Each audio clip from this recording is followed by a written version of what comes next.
And the organizations wanted to do this properly. They wanted people to have confidence and be serious about the fact this was going to work. So what they did is they sent their engineers out to explain to customers exactly how this new technology would work. And what happened is that the engineers would get questions from their customers. Customers will ask questions like, so how does this work? And the engineer's like, I waited my whole life for somebody to ask me this question. And 37 minutes later, they come up for air, and the poor customer is now confused, thinking, well, what I really want to do is to do what I've always done. I want something safe. That's just like too much information for me. And it was affecting conversion rate, slowing down the rollout. It was stopping them from being able to actually make progress. And then I found myself in a conversation that was like, well, how do we change this? What do we do to make it different? And the sequence of words that was presented back was when somebody asked the question, so how does this work? The response was quite simple. The response was the words, it works great. Hi friends, welcome to the Sales Enablement Podcast. I'm your host, Andy Paul. Now that was Phil M. Jones. Phil's the author of a mega best-selling sales book titled Exactly What to Say, The Magic Words for Influence and Impact. And in today's conversation, we're going to talk about exactly what to say and the magic words. Now I have to admit, I really like Phil's book.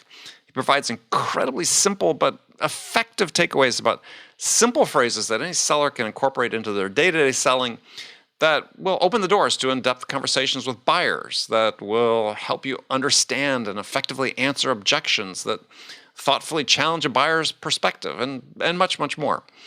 So we're going to dive into some of the examples of magic words from Phil's books, including one of my favorites that you can use to help your buyers visualize what success would look like for them. But before we get to Phil, I want to remind you to subscribe to this podcast wherever you listen to it.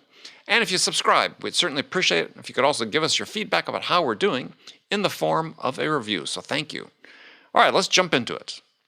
Phil, welcome to the show. It's good to be here, Andy. Thank you for having me. It's a pleasure to have you here. As I mentioned in the intro, you're the author of what I consider a really excellent book titled Exactly What to Say, The Magic Words for Influence and Impact. And I think one of the reasons I was taken with the book is it aligns with so much of what I believe about sales is about what are the simple things you can do, the easy things you can do that have sort of an outsized impact. You bet. And it's sort of the antithesis of sort of a lot of the cumbersome corporate sales training that seems to be what most people revert to.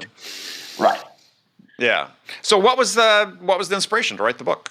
I think the inspiration was multifaceted, really. Is I entered the world of sales and then sales leadership from a ridiculously young age. 14, 15, 16, I was running companies. At the age of 18, I was a sales manager. Wait. What type of companies were you running as a teenager? You bet. I had a car cleaning business at the age of 14, had kids in the year below me that were providing the service, was making more money than my school teachers by the age of 15.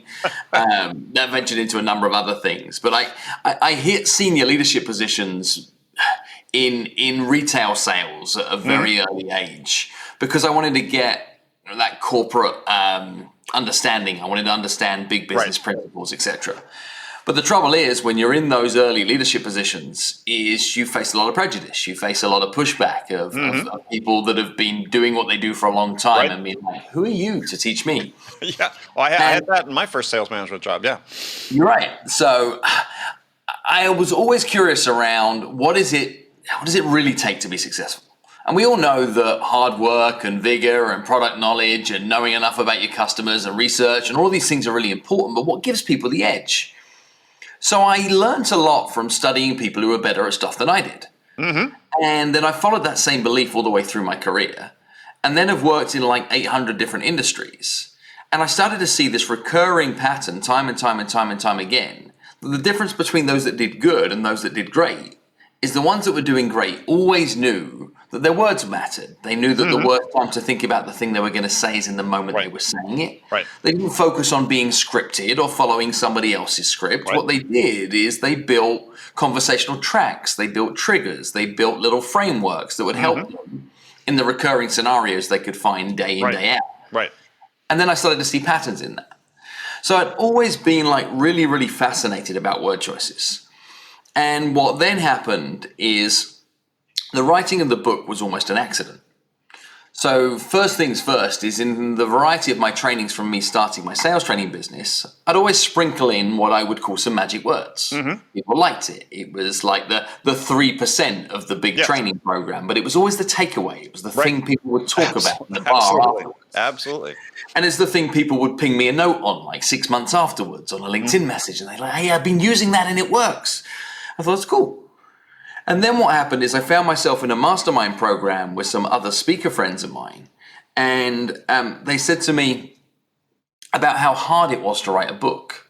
And bear in mind, we were talking 2010, 2011 at the time. And not so much to write it, but to get it published. And I'd had some exposure towards some of the self-publishing platforms and things that could be used. And I said, it's not that hard. You could turn a book around in like 2 weeks. And then my big mouth got me into trouble in the same mastermind, right? They're like, well, prove it then, Jones. Yeah, write your book in 2 weeks, right. So I did. What I did is I took a training program that I delivered just the week prior called Magic Words, and it was the 17 words for influence and impact. It was a short training with a PDF accompaniment to support non-sales people who are in customer service and telemarketing roles. And I turned it into a book, and it was like not a real book. It was more like a pamphlet. But I still published it through the right programming, and it did pretty darn well. Yeah. Like it did really well. But it wasn't all that good. Like I turned it out quickly. But it became my lead capture, my giveaway piece. It became something that would accompany trainings. And then 2017, I went through my geographic move from the UK to the US. And I'm like, I got to do something new. I'm going to release a new book. And then I went through the process of all the new books that I thought about writing, and then I realized that, hang on, I got a greatest hits that's never been treated as a greatest hits. So I went back and I rewrote Magic Words properly, and I renamed it Exactly What to Say. Yeah. And that's what got us to 2017. And I think the fuel behind it is people want the easy button. Yes, they want to understand that there are deep-rooted principles. This is coming from a position of authenticity. But hey, like, show me like something that works, and then I'll learn how it works or why it works. Right. But I want to know it works before I do the work before the work. And I think that's why this resonates so much, because there's instant application. There's like, I could have used that yesterday. I can use it this afternoon, and I can definitely use it tomorrow. Yeah, and I absolutely, for people who haven't read the book, I urge them to go out and buy it and read it. Yeah, I mean, I have to admit, I went through the first time probably in 30 minutes. Right. It's a quick book. I mean, I sat down, I budgeted like 2 to 3 hours to read it because I read all my guests' book I read when they come on the show. And I walk out of my office after half an hour, and my wife goes, I thought you were reading a book. I said, Done it. I said, I love this book. I went through it in half an hour. This is the way books should be. So, well, you know the importance of knowing your audience. Yeah. I don't know many sales professionals that enjoy spending 8 hours with their head between pages. Well, yeah, and then you've got the publishers oftentimes that insist, this, like my second book, the publisher came back after we had signed the contract, said, look, we need another 20,000 words because this just isn't long enough. And it's like, what are you talking about? Well, there are very few clients that wish for a longer sales presentation, right? Oh, yeah, absolutely. Absolutely. So yeah, I want to go through some of the magic words, but I want to start at the back of the book, and because that was one of my favorites, is the story about your friend Roger being asked to explain how technology worked. So tell us that story, because I love it. This is to me, one of the great parts of the book. And it's a problem that sellers, especially in tech, run into time and time and time again. So tell us the story. There's a principle I have that is that anybody looking to buy anything needs to know enough information to make a decision. And that word enough can mean different things to different people. The story you refer to in the book was where this became glaringly obvious to me for the very first time in my professional career. And I was having a conversation with a friend and client of mine at the time called Roger, who was like so deeply involved in the telecommunications industry. He was in the room when the first text message was invented and then put out in the UK. Like, that's how deep rooted he was in it. And we were having a conversation about the rollout of VoIP technology. Right. And this was when VoIP technology was new to independent businesses, and organizations were trying to introduce it to small businesses and say, hey, you don't need those analog phone lines anymore. You need VoIP. And the organizations wanted to do this properly. They wanted people to have confidence and be serious about the fact this was going to work. So what they did is they sent their engineers out to explain to customers exactly how this new technology would work. And what happened is that the engineers would get questions from their customers. Customers will ask questions like, so how does this work? Right? And the engineer's like, I waited my whole life for somebody to ask me this question. Right. And 37 minutes later, they come up for air, and the poor customer is now confused, thinking, well, what I really want to do is to do what I've always done. Like, I want something safe. That's just like too much information for me. And it was affecting conversion rate. It was slowing down the rollout. It was stopping them from being able to actually make progress. And then I found myself in a conversation that was like, well, how do we change this? What do we do to make it different? And the sequence of words that was presented back was when somebody asked the question, so how does this work? The response was quite simple. The response was the words, it works great. It works great. And 9 customers out of 10 are like, well, I'm good with great. Great is good. And the conversation could move forward to implementation, to application, to getting the job done. Yet 1 in 10 would want to be like, well, tell me some more. I mean, but this was sped up the process. It was one of the most brilliant things I've read in a long time. I mean, as you can see me, I'm smiling and laughing when you talk about it, because it's perfect, right? You're not shortchanging the customer. You're not being glib. You're giving them basically what they want to hear at that point, especially if they're talking to a salesperson, it works great.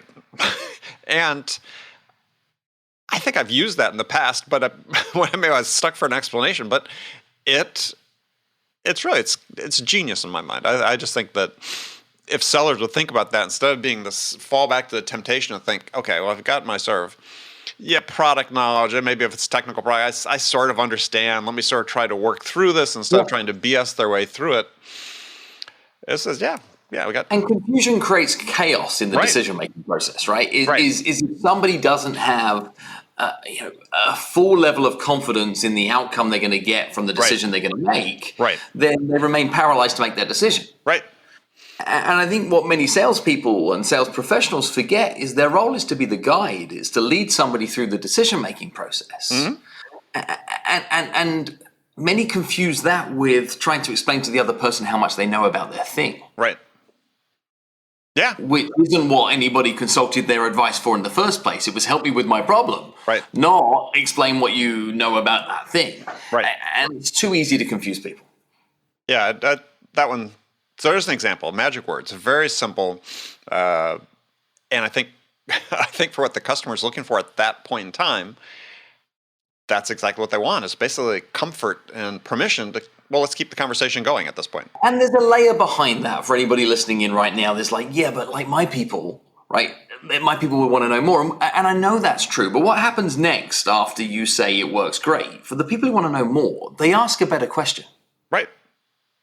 They don't ask, how does it work? They say, but what would its impact be on downtime for the calls that I'm going to be making next week? Is there a time of day that this would work best? Like they actually get towards what is their real issue that they were asking the first question for. So really, it's a response that is as useful as a clarifying question. Well, it's a trigger, right? Yeah. That's what I look at. That's a trigger. And triggers could be questions that you ask, but they could also be responses you give too, which is and it just filters out what was the real situation they were looking for your help. Exactly, which is really the question, or not the question, but the point about objections, right? Is everybody wants to talk about managing objections and handling objections. Like, well, objections are just a question. So how do you get the question out? Right. And how do you help them then answer the question that's being floated in their head? And how do you stand alongside them towards an answer that is the one that is right to go the distance long term? Yeah. I mean, no one's actually objecting to anything. I mean, I don't know how we got that word into sales, right? Here's our price. I object to that price. It's like, no, you don't. You might not like it. Is it really worth it? Yeah. You find that pricing objectionable? I don't think so. Yeah. All right. Another favorite of mine was your how open-minded phrase. Yeah. So tell us about that, because that's a very interesting one as well. Well, in the world of sales, we're often looking to present new ideas to people, whether it's choosing us as opposed to their incumbent supplier, whether it's buying more of the thing than they used to be able to buy, whether it's introducing a new product. Like we're looking to be able to create these invitations into their world that they haven't yet given permission for. It happens time and time again. And when we live in a world that is also fearful of rejection, I put a lot of work into creating rejection-free opening formulas. So the question, how open-minded are you, is really based on a couple of things. One is if I asked a room of 1,000 people who in this room would see themselves as open-minded, I know that at least 900 hands would raise. So I have a fact that the whole world likes to see themselves as open-minded. Because I'm pretty sure the other 100 hands wouldn't raise regardless of what I offered, even if it was like cake or $50 bills. So we take that fact and we apply it to another principle that you and I know remarkably well, which is it's the person who's asking the questions that's in control of the conversation. So if I wanted to insert an idea into somebody's head and have like 90-10 chances of them giving me a chance, giving me an opportunity, I could use the preface, how open-minded would you be to? And in doing so, it becomes pulley and not pushy. It's like, well, sure, tell me some more about that. And, how open-minded would you be to learning how many other people in your situation are saving as much as $100,000 a year with our new solution? Or how open-minded would you be to grabbing lunch next week to understand how we might be able to support you better in the next quarter? Or even as a sales professional saying to their boss, like, how open-minded would you be to exploring some thoughts I have about how we can be more efficient in the organization? It's almost impossible to say no, right? It's almost impossible. Well, I mean, I use something similar to that. It's instead of how open-minded, it's like, would you be open to a discussion about? And let's just catch the nuance difference, right? Is would you be open to a discussion is closed with a yes/no response. And sure, it's fueled with curiosity. Sure, it's laced with the openness that's being asked of the other person. Yet it's still black or white. True. And when you say, would you be, it's like, well, of course I would. There's a level of friction that exists in that question. That doesn't mean it's not going to work. It just means that there is an efficiency that could be improved if the question was wider. Hence why the preface how says, well, we are suggesting there are levels of open-mindedness. Which I'm not sure there are. But the acceptance of the fact that you are suggesting there could be means that we're on a sliding scale of like, how much of an idiot do you need to be to say no? So I'm like 90, 95, 97 in my favor. So is there an element, and I was wondering when I was reading this, so do you ever encounter like there an element of shaming in saying that? If we were to take it to its very crudest of end, then perhaps yes. I think if you are a person of integrity and that you are choosing your timing of where you would utilize a sequence of words like this, then probably not. Yet, psychologically speaking, it's rooted in the same behavioral patterns. Well, because people don't admit they're not open-minded, right? Especially somebody that's supposedly in a position of authority, looking at buying something. I'm supposed to be the expert. How could I be closed-minded, right? Okay, another one I like, word swaps. So this one is interesting. So we can have fun with this. Turning an open question into a closed one. So talk about this. Well, let's just apply it to the audience that I know are listening to this very much so, is that many of you find yourself in the situation where you are delivering presentations, proposals, pitches, etc. to others, hoping to be able to get a response. And I'm guessing at least once in your life, you've heard responses like, I just need some time to think about it. I'm guessing that's come at least once. I'm also guessing that at least twice you finished a presentation of that nature with words like, do you have any questions? And see, when you say the words, do you have any questions, what are you suggesting the other person should have? Questions. Right? And if you've done your job right, what are you hoping they don't have? Well, questions, to some degree, right? If you've done your job right, you're hoping that they don't have questions. You've suggested they should have and that you're aware that perhaps they don't. So now you've made them think, what am I missing? What am I missing? What am I missing? What am I missing? And because they're thinking that they are missing something because you've suggested that they are missing something, they say things like, I need some time to think about it. I got to speak to my partner. Can you send me some more information? Can you put it in an email? And you created that moment because you finished your presentation with the question, do you have any questions? A simple swap changes things in its entirety. Instead of saying, do you have any questions, just swap the words to, what questions do you have for me? Now, in the same environment, Andy, we'll play this out with predictability. If I said to you, what questions do you have for me? Typical response would be, no questions. Right? Which in turn means that they have all the information they need to make a decision, which also means they've made a decision. Mm-hmm. Which means you now don't need to ask for a decision. You simply lead them to the action that follows the decision with words like the next step is. Right. Or what happens next is. Because people are looking to be led. Mm-hmm. They're looking to be steered through the dance. So I'm often looking to tweak tiny little subtle word changes that create demonstrably different outcomes. Right. Yeah, well, I think that also there's an element there I find that sort of having to do with quantification, right? Mm-hmm. Yeah, if you're saying, just the example I use oftentimes, because I agree with you about the do you have versus, and I prefer the what questions, is like if someone's to ask you, so do you know any good restaurants around here? Yeah. As opposed to, so what are the one or two best restaurants around here? Yeah. You'll get an answer. If you ask, what are the good restaurants around here? They struggle. Yeah. Correct. It is quantified, right? Yeah. There was only one restaurant you could go to in New York City. What would the one be? It's more likely to get a response than do you know any good restaurants around here? Because people would say, well, like they're all good restaurants. There's loads of great restaurants. Right. I mean, you're going to struggle to find a bad one, and you're like, well, that was useless. Yeah, yeah. So that's why I think that's a great swap is that quantification issue, and think about that. Another one I like is just out of curiosity. I find myself saying that all the time. I don't know where I got that early in my career, but yeah, it's very effective. Sometimes difficult questions require permission. And you can ask just about anybody, just about anything, if there is a purpose for the ask. And sometimes you have to create the purpose before you make the ask. Yeah. I'll give you an example again that just leads towards maybe the objection we just talked about, that I need some time to think about it. You, I, and everybody else know listening doesn't mean they're going to do a SWOT analysis or 5-bar gates about whether they will or won't move forward, right? We know that. Right. It's a stall. I'm pushing it away for another day. Yep. And more often than not, when you hear that, what you are is frustrated. And that you want to be able to get some truth from people. You want to be able to say things like what is it? Just tell me what you want to think about.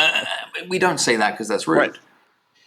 Yet you can say that if you preface it with a softener that gives you permission to be able to make rude, obnoxious questions. Mm-hmm. And that softener is a sequence of words like just out of curiosity. It gives you permission to make bold asks. So in that environment, you could say, just out of curiosity, what is it specifically you need some time to think about? And then you could zip it. Mm-hmm. Now, I don't say zip it. What I'm saying is shut your mouth for a second. Right.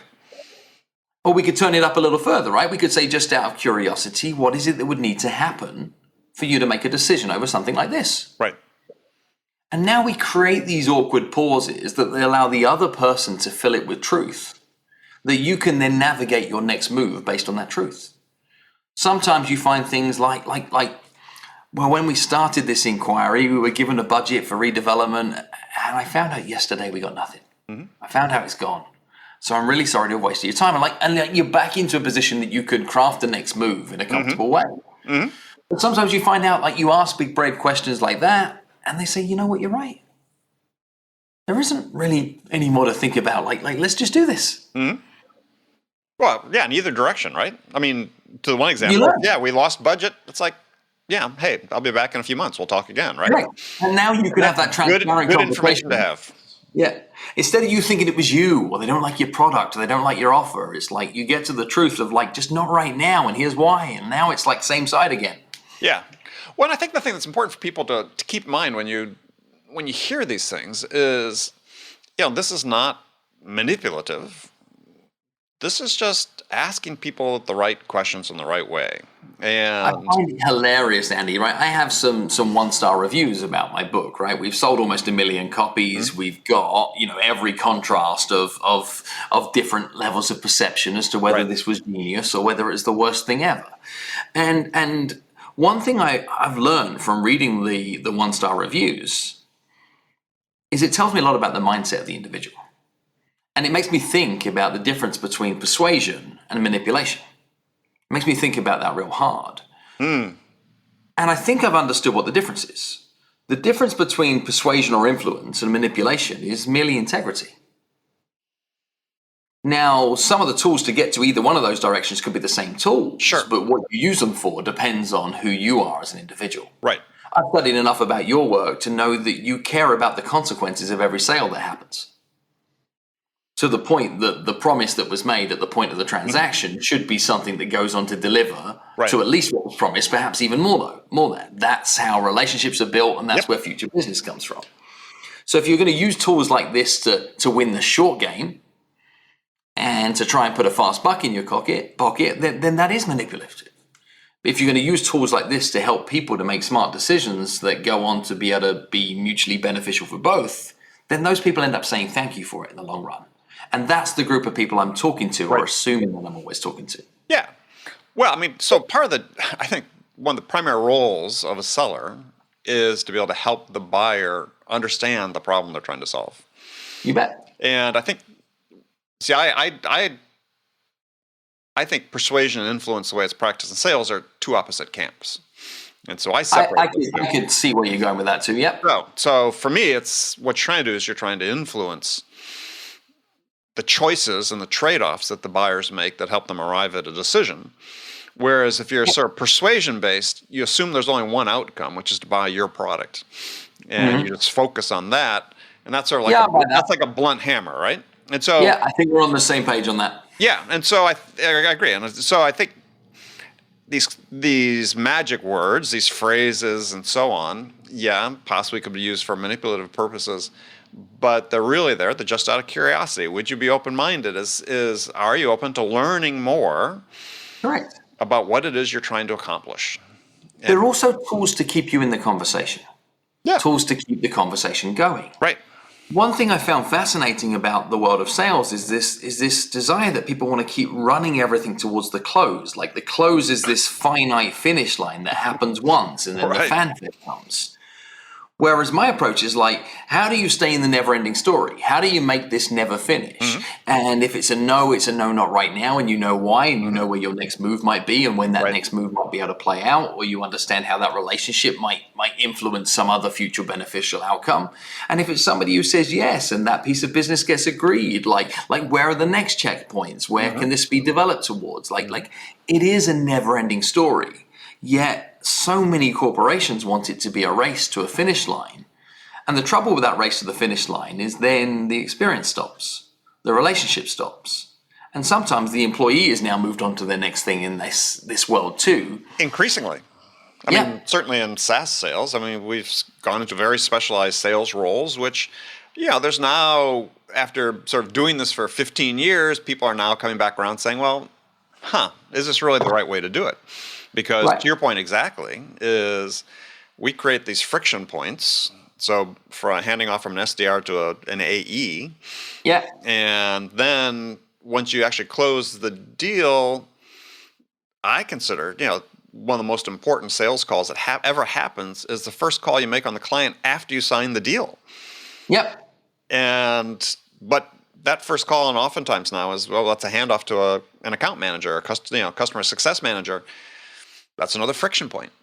And to your point exactly, is that really the right way we want to do it? It depends on the outcome you're looking for. Yeah. And if it's about short-term goals and profitability in the quarter, then maybe yes. If it's about going the distance long-term and building lasting relationships that grow, then perhaps not so. Yeah, I mean, it's interesting because there's a lot more talk, even just in the last month on LinkedIn. And this is whether it's a groundswell or who knows, but it's more and more conversation about, we need to bring back the full life cycle seller. Mm-hmm. And we've sort of gotten. I do believe that we certainly need some more airtime for that, because what's happened in the last decade, 15 years is there's been this huge growth and sprint. What we now are is at a point where there is a huge amount of saturation and there is confusion again amongst the consumer. And the confusion means that they need experts and they need confidence and they need people that they can trust. And it's hard to actually win trust instantaneously in a crowded market. Like you earn trust over a series of periods of time. Well, I'm laughing because oftentimes company and SaaS company, look at training for SDRs. Mm-hmm. your job, you're going to build trust on this cold call. It's like, you're not going to build trust on this cold call. I mean, the expectation is false that we'd put on you that you would build trust. It's not your failing as an individual. This just doesn't happen. I've been asked that question on numerous occasions by large SaaS companies saying, can you produce a 60-minute virtual training that we can plug into our internal protocols to train all our new hires so they know exactly what to say in order to be able to win trust from consumers in a first-time phone call? And I've said that I would not be able to do that and remain with integrity. It's just not going to work. Yeah, and again, it's not a failing of the individuals. It's just the process, right? Building trust takes time. Well, you're not going to get married on a first date, right? That's highly unlikely to happen. I'm not saying it can't. It's just highly unlikely. That wouldn't be let me teach you the formula to get married on date one. Right. Yeah, we wouldn't get many success stories out of that. Right. But I mean, this sort of so interesting. I'm curious on your take on this, because there was a guy who published a post on LinkedIn this week, and he's been on my show, and we've gone head to head this because I think he's just crazy and misleading people, he says relationships are no longer important in sales. And the question I have for you is, where is his bias? Well, I think his two things. One is, clearly to this person, relationship only means friendship. And if that's the case, I would tell him, as I told him, I said, I've been in sales 40 plus years, sold hundreds of millions of dollars of large stuff around the world. I was never friends with my buyers. Friendly. Yeah. They weren't my friends. I mean, they weren't sitting by the phone waiting for me to call and have a conversation. But we had a relationship. And, a relationship is just defined as the way two or more things are connected. Two more things or people are connected. So by virtue of selling to someone, you're connected. The relationship is important. The only time where having a relationship in the world of sales is not entirely important is when the relationship between the customer base is so tight that the trust exists there, that's what creates the safety in numbers for people to have trust within the product offering. Sure. And an example of that may well be with many user-based software platforms. For example, I use a product called Ecamm Live to do a number of virtual presentations and pieces. Yeah, I've used it. Yep. I don't have a relationship with anybody at Ecamm Live, but I am part of communities of other like-minded people like me that like Ecamm Live. So my relationship with the product and the organization is with this community of customers. And I think people lose sight of the fact that just because the relationship building responsibility now exists with somebody else doesn't mean that building relationships isn't important. Right. In his case, though, we were talking specifically about where a seller is involved, right? Because Ecamm Live, you just buy online and you don't need to interact with the seller at all. Sure. But I mean, we're seeing this in medical device, right? It is in, I do a lot of work within the hearing care profession. I do a lot of work with the major manufacturers. They've had field sales representatives for quite a significant period of time. Yep. They've been paid at a high level. They've huge autonomy over their role. They've had the responsibility of lunches and dinners and remembering birthdays and building relationships and taking care of people and helping solve the little problems that come up on the way. That they've been very much that front face, my guy, my girl, of taking care of things. And you're seeing things happen in this direction where major healthcare manufacturers are saying things like, we're going to shoot at a lower caliber of person with a lower price point, that we're going to have somebody who can update Salesforce with a high level of integrity and provide transparency that way. And then I have the ability to be able to speak to the customers. And the customers are like, I really miss my rep. Mm-hmm. And now what you're starting to see happen in these environments is when that rep relationship piece disappears, loyalty gets questioned. Yep. Now all of a sudden, sure, I'm happy to keep buying from this manufacturer all the time, nothing is broken. But then when something is broken and I've got not that chain to be able to get it done quickly, now it's like, well, where can I go instead? Now you've got new SDR that is hungry, that is chomping on the door, offering a slightly better price. And that slightly better price would have been see ya, you don't get in for lunch. But now they're in for lunch. Mm-hmm. And now they're like, well, I got no reason to stay. I've got no reason to stay. And that's where the relationship piece I kicks agree. in. Yeah, 100%. And I think it exists to a much greater degree than people want to acknowledge, because there's this seeming need on the part of some people to try to build this narrative that is just not important. And so Well, you see it, with people putting out surveys saying, well, the millennial buyer doesn't want to talk to a salesperson. And well, my passion for words. yeah, When I hear an organization talk about churn, then I know they don't care about people. Because what they're looking at is they're looking at the spreadsheets of how many people paid their subscriptions and where that drop-off point was. They're not thinking about that there was a human-to-human connection in here somewhere. And the reason that person now no longer pays you money could have been because of the fact that nobody showed them they cared about them. Yeah, very likely that's the case. Yeah, I mean, there was a reasons. There was a study done on churn, I don't know, within the last 5 years. I forget who it was. It was Oracle or somebody. Yeah, they said it's gotten to the point, to your point precisely, that oftentimes now, given that there is no anchor relationship that's sort of there, is the first hiccup from a customer success or customer service causes churn. The first hiccup in the customer experience. What I find most surprising in this is people need to do studies to realize this. But that's what I find like crazy. It's like, we all are consumers of things. Right. And you think about like your local takeaway restaurant. Every time you go in there and they know your name and they remember what you're about and they ask you like how your wife is, or they make a comment that says, I've got some form of knowledge about what you typically order, you're significantly more likely to go back. Yes. If that same restaurant that serves the same food takes over new ownership, that all of a sudden is transactional, they could be twice as efficient, twice as quick, with 10% cheaper prices. And you're like, yeah, but they didn't know that my daughter is called Kensington. And in the 50-50 gateway decisions, I choose to call somebody else. Yeah.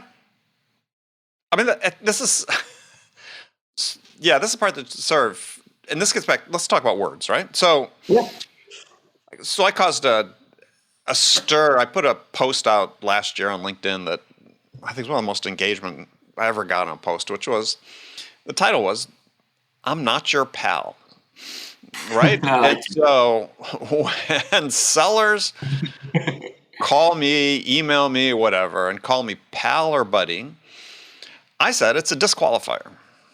Agreed. And I got all this pushback from people. Oh, I can't believe you would turn down a great business opportunity because somebody called you pal. It's like, the little things matter, right? I mean, I've always gone through my career assuming that I just need to be 1% better than the next person in order to get the deal, because it's the little things that make the difference.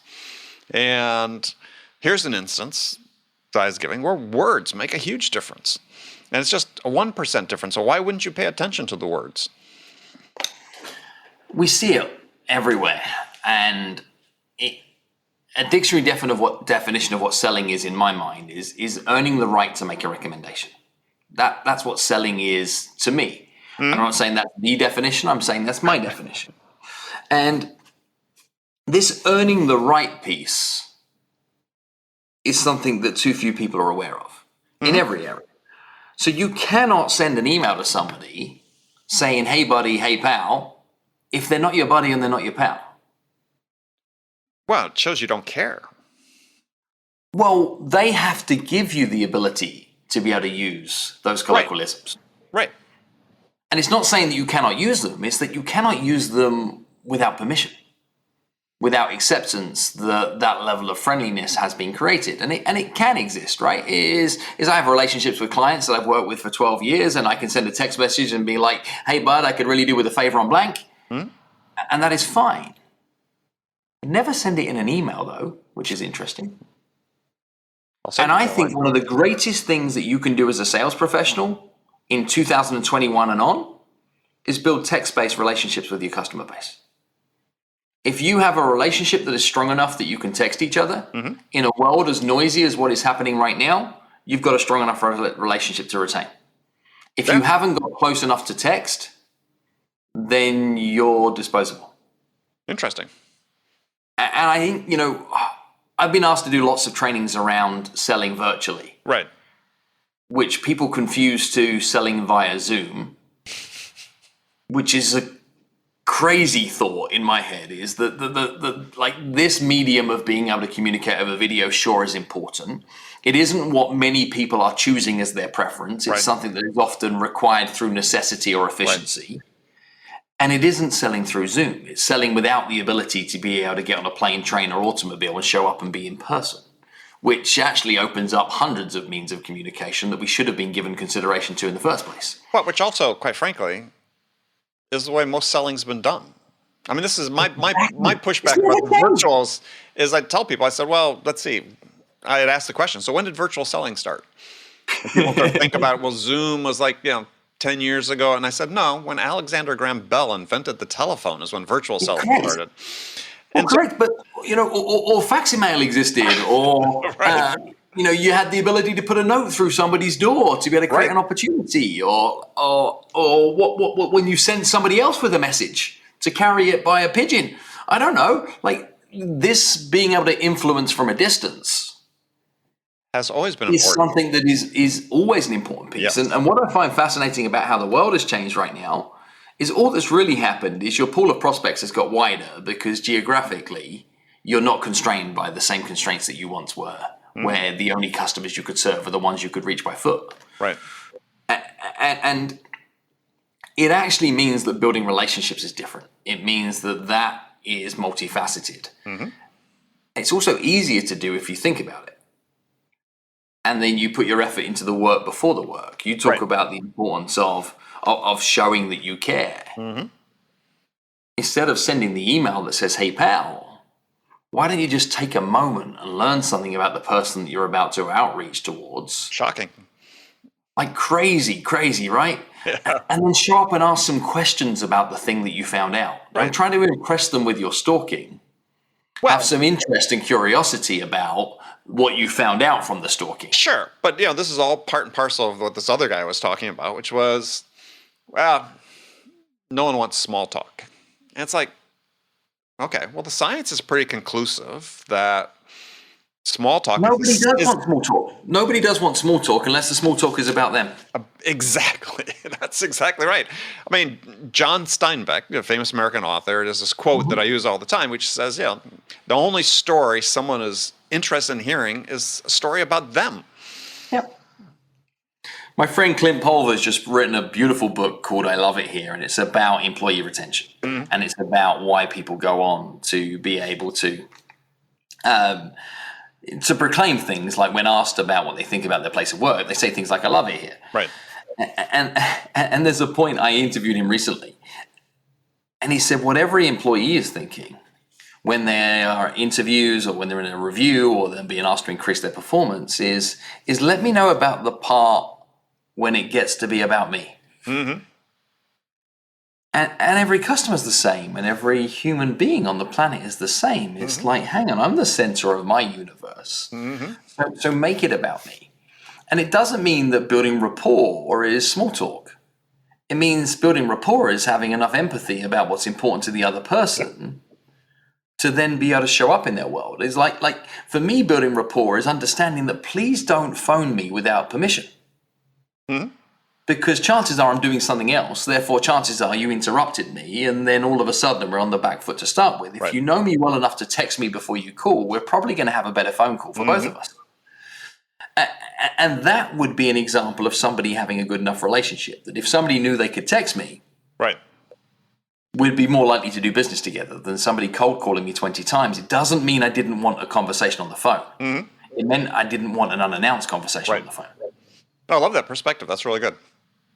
Yeah, I mean, it's taken the, well, it gets back to the whole thing. Is trust is not this one-time thing, and trust plays into the customer's willingness to respond to the questions you ask. And I think there's a part that sellers miss is that, customers are no obligation to answer your questions, and they can answer it one of many ways. Correct. One of which is sort of superficial, get away from here, or one which is, let's dig deep into this. What we're being reminded of, though, in this conversation is that doing this job well is hard. Mm-hmm. And nobody's wanted to believe that. Nobody's wanted to be reminded of that. And interestingly, in the past where there wasn't this much transparency, the ones that were getting great results were just doing all of this stuff in the background and just taking care of these things, and sure, their numbers would come in, but there wasn't the scrutiny that was over it as to what exists today. And in a world where people are looking for shortcuts, nobody wants to hear that what you need to do is to be a genuine human, be a person of your word, be able to actually do a ton of research. Right. Everybody wants to be like, how do you master your pitch deck to guarantee a 96% close rate? Right. And what can you do to be able to squeeze an extra 17% of profitability out from your masterful pricing presentation? Mm-hmm. It's not how do you be a better human. Right. It's not how do you build a professional career in your world of sales. Right. Oh, not at all. I mean, somebody asked me recently, why are there no old salespeople? And yeah, my response. There are. Well, not many as many. Many of them are some of the world's best entrepreneurs. Oh yeah, but my point is, you see this. I look at the people cohort I started with, and most of them are out of sales. Yeah. It's because they didn't understand this about how being human plays into building a career over a period of time. Almost every great leader and almost every great entrepreneur at some point has had a proven track record of being a wonderful sales professional. Lots of them, for sure. I mean, if they didn't hold the title, they knew how to do it well. Correct. They demonstrated the behaviors. Yeah, absolutely. Yeah, I worked for a series of very technical CEOs who are not sellers, but were great sellers. Mm-hmm. And because we're all selling something. Right, but in part because they had what most people think technical people don't have, which is they just had good people skills, right? They were empathetic, they listened. My definition of sales is a little different than yours, but similar in some respects, which is, in sales, our job is to listen to understand what's most important to the buyer and then help them get it. There you go. That works. Yeah. So that requires you to listen. I mean, you can deconstruct that phrase into, the human skills you need to have. But, I think that success in sales, to your point, sales is hard. My first boss taught me, he said, here's the thing, Andy. Selling is simple, not easy. Mm-hmm. And, he always tried to break it down into the most basic, simple component parts. And, you just work on these. And it's hard. There's a lot of complexity around, helping people make decisions and get them across the finish line. But the things that you actually do are pretty simple. Yep. We're going to see a change in the sales environment in the years that head on from now because fewer opportunities are going to be inbound. And by which what I foresee in this is that lots of services are hitting capacities and the innovation is marginal, and the customer base is now about keeping, retaining, sustaining, adding new products, etc. And the skill that is probably be most overlooked by many organizations from a sales point of view is that skill of prospecting. How do you physically create something out of nothing? Mm-hmm. And your definition there of sales, of listening to what the buyer is really interesting in, is dependent upon that individual deciding that they are a potential buyer, which isn't always the case. Right. I was speaking to a group of professionals the other day, and I had to remind them that a key part of their job description was to interrupt somebody's day for long enough to help them uncover a problem that they perhaps didn't realize they had. Right. To help them understand how beneficial that solution could be them in their unique circumstances. And then present them with an option for change, of which that option includes you, and then help them realize that you're the best of those options. Mm-hmm. Like that whole process, in many ways, is the entire job of a sales professional that needs to generate new business, to create something from nothing. Right. And that's a whole new level of hard. And you cannot do that, not without good people skills, but without being good people. Yes. We don't even need the skills on the end. It's just being good people. There has to be a good people part of this. Right. And I think leaders listening into this right now is give consideration to that in your recruitment. Yeah, and I agree 100%. I mean, I ask people all the time, so how are you factoring in values and character when you hire somebody in an interviewing process? And almost never Do they have an answer for that? Nope. And there was a great book written by a guy, Tony Chan, Tjan. Do you know that book? Called Good People. Yes. And yeah, Tony's book was all about this should drive. Hire good people first, above everything else. Prioritize that above all. He had some great examples in there about questions to ask, about trying to sort of winnow out ideas of what the person's character and value are. And yeah, I'm a huge believer in that. If you do that, you go a long way to starting off on the right foot. Because I think that one of the problems we have, without getting too far off the track, but is we assume the people we're hiring into sales roles or just the work world in general have these basic sort of abilities to be human.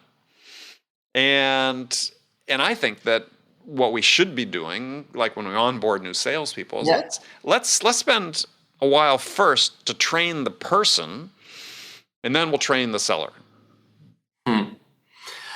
And in that, though, there's a whole bigger conversation that we probably need another 5 other episodes to be able to dig into, is how do comp plans affect that? Oh, yeah? Because I haven't read many comp plans, and I use the word read comp plans on purpose, that encourage the type of behaviors that are necessary to drive retention and long-term customer satisfaction. I agree. And it's a consideration for organizations that move from hyper-growth mode to saying, how do we stabilize, retain, build a long-standing 50-year brand? Is the time to say, well, hang on, is our comp plan supportive of the fact that we're going to create an environment for employees and customers that want to live around here a lot longer? Yeah, bigger discussion, because and we've had some of those on the show about, okay, has quota outlived its usefulness? Has quota as a trigger for compensation outlived its usefulness? And yeah, I think it has, for the reasons you talk about, in part, because it encourages behaviors that aren't in the best interest of the company or the customer. But we can't seem to get away from it. And there is another way of looking at it, though. Sure. And sometimes it is just raising the floor as opposed to the ceiling. Is using tools like quotas to say there is a minimum performance standard here that allows you to be able to, quote unquote, do your job. But everything up from that is in addition, right? Like, this is what is to be celebrated or rewarded, or what else is to be celebrated or rewarded in terms of behaviors or outcomes or new metrics or new KPIs. Right. And it's not change for change's sake. I think some of this is just going back to what has always worked. Yeah. Well, certainly some of it requires willingness on the part of leadership to actually change the culture. Yeah, like somebody yesterday in a meeting I had is I worked for this one CEO for, I don't know, better part of 4 years. We didn't have quotas or a comp plan. And I never made more money. At the top to that point in my sales career. I mean, we were doing well, and I never really knew exactly how much I was getting paid, but it was always great, and it was a great environment, and I loved working there, and to your friend's book. And so there's this trust, right, that existed. But you knew you were going to make enough. And I knew I'd be treated fairly. Yeah, but you also knew you'd make enough. You Sure. knew that your rent was paid, your mortgage was paid, that you could cover your bills in the way that you needed to. So there wasn't this fear driving through you that says, if I don't, I will die. No. Which is that safety from the floor up thing, right? Is just having enough confidence that you can do your job, and regardless of what circumstances present you with, that you're okay. And lots of sales roles drive this culture of fear. Oh, well, that comes from the managers themselves, right? Mm-hmm. I mean, they're fearful. And I think this is one of the reasons we're sort of in this environment we are, at least certainly in some of the tech spaces, is that managers are driving so hard on the KPIs and the metrics because they're afraid of doing anything that will perturb their own metrics and KPIs, and take a risk and try to do something different. And so we're... It's a big conversation in that stuff. Yeah. So, all right, we'll leave that to the next time, and we'll definitely do that. Yeah. So, Phil, it's been a pleasure to have you on the show. So if people want to connect with you, what's the best way to do that? You can find me wherever you're looking pretty much if you use my middle initial. So if you go into a search engine and hit Phil space M space Jones, you'll find me in a variety of places online. What I would say is that if there are questions that have come out of today or there are things that you've implemented that you want to follow up on, come reach out on LinkedIn, come find me on Instagram, and I'd love to continue the conversation with anybody that's listened to the show, and let me know where you first heard about me and reference Andy's name, and then I can thank him for his brilliance too. All right. Well, Phil, thank you very much. And we'll look forward to doing this again. Thank you. Okay, friends, that's it for this episode. First of all, I want to thank you for taking the time to listen. As always, we're so grateful for your support of the show. And I want to thank my guest, Phil Jones, for sharing his insights with us today. If you enjoyed this episode, please subscribe to this podcast, Sales Enablement with Andy Paul, on iTunes, Spotify, or wherever you listen to podcasts. And you can do all that on your phone in less than a minute as soon as this episode is over. So thank you for your help. And thank you so much for investing your time with me today. Until next time, I'm your host, Andy Paul. Good selling, everyone.